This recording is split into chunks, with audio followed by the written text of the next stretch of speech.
father was anxiously reflecting on whether his wife's pregnancy was the result of an angel or the Nephilim himself. The extraordinary appearance of the newborn, with white hair and luminous eyes, fueled those suspicions. That description is not correct. Rather, it reflects the belief that beings with angelic blood had unusual traits. The father then consulted the patriarch Enoch, who reassured him that the doubt had been recorded correctly. The mere possibility that someone would question Noah's human origin reveals how much that fear rose in ancient Rome. This suggests that some believe Noah might have had angelic ancestry, being partly Nephilim himself. If Noah carried that supernatural lineage in his blood, then the Nephilim never left the ark, because they were inside, and their descendants, even without knowing it, would have carried that lineage and passed it on to future generations.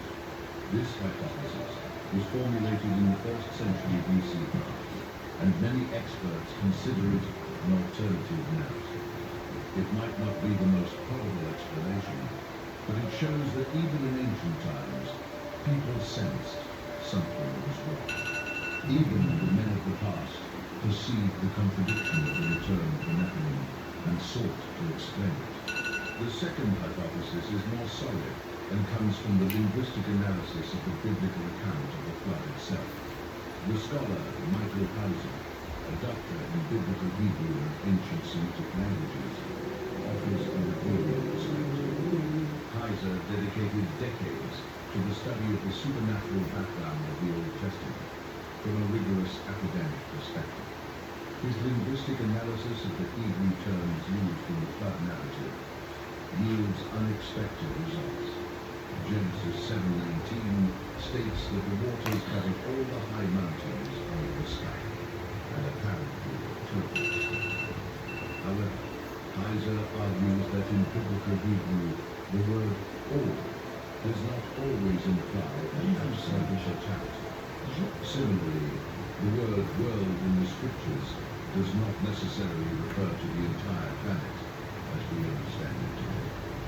Genesis 41:57 itself provides a clarifying example where it says that all the earth went to Egypt to buy grain. It is evident that not every human being on all continents physically traveled to Egypt to acquire food. The expression today. Genesis 41:57 itself provides a clarifying example where it says that all the earth went to Egypt to buy grain. It is evident that not every human being on all continents physically traveled to Egypt to acquire food. The expression all the earth referred to the known world of the characters in the story, not to the entire world. Applying that same logic to the flood narrative, it is possible that the waters only covered the inhabited region described. More specifically, the world of the peoples and tribes mentioned in the Old Testament up to that narrative moment. If the flood was a regional event and not a planetary one, then the Nephilim living in other regions would have survived. That regional interpretation of the flood has both supporters and critics, and the academic debate continues to this day. Critics argue that if the flood was local, then God did not achieve his purpose of eradicating